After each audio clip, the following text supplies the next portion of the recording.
ശീലക്കേടെന്ന് ചൊല്ലിത്യജിക്കും പ്രജകളും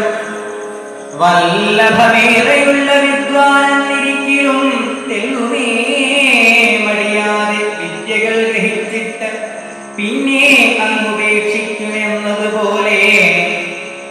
പിന്നെ ദക്ഷിണ കഴിഞ്ഞൊരു യജ്ഞാധിപതിയെയും തൽക്ഷണം പിടിയുന്നിത് എത്തിക്കാറുള്ള ജനം പക്ഷികൾ ഫലമുള്ള വൃക്ഷത്തിൽ ചെന്നു പിന്നെ